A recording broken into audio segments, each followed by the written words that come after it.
Olá, eu sou a Dora Silva, do canal do YouTube Livros à Lareira com Chá, e hoje trago três sugestões de três obras que fazem parte da minha vida literária e que de certo modo contribuíram e ainda contribuem para que eu goste muito de ler. Então, a primeira sugestão é este clássico do século XIX, Mulherzinhas, uma obra que eu li dezenas de vezes ao longo da minha adolescência. Uma obra que foi traduzida em mais de 50 línguas, uma obra que já foi várias vezes adaptada a séries e ao cinema. Nós, nesta obra, vamos conhecer cinco mulheres incríveis, cinco irmãs, que viviam durante, portanto, uma época em que a escravatura era algo muito presente.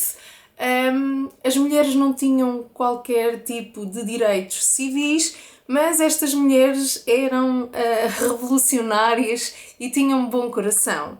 Vamos conhecer a história de cada uma e é, sem dúvida, um livro bastante cativante e que, no meu caso, contribuiu imenso para que me tornasse numa leitora compulsiva.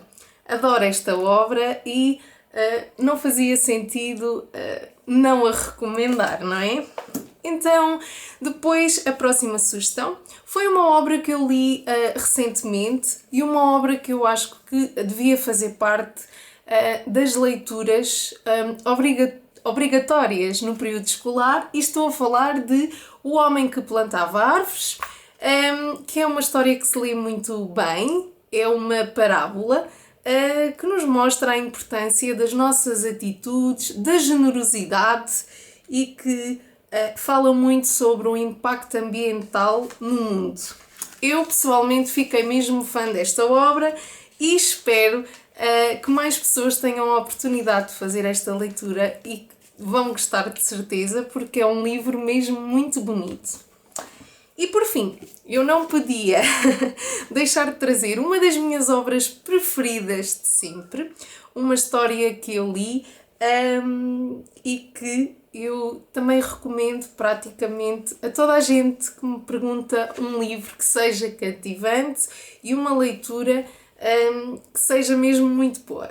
Então eu estou a falar desta obra de Daphne du Maurier, o Rebeca, porque esta obra tem os vários estilos literários presentes. Portanto, nós encontramos romance, nós encontramos thriller e policial, porque esta história, para além de ter histórias de amor aqui dentro, não é?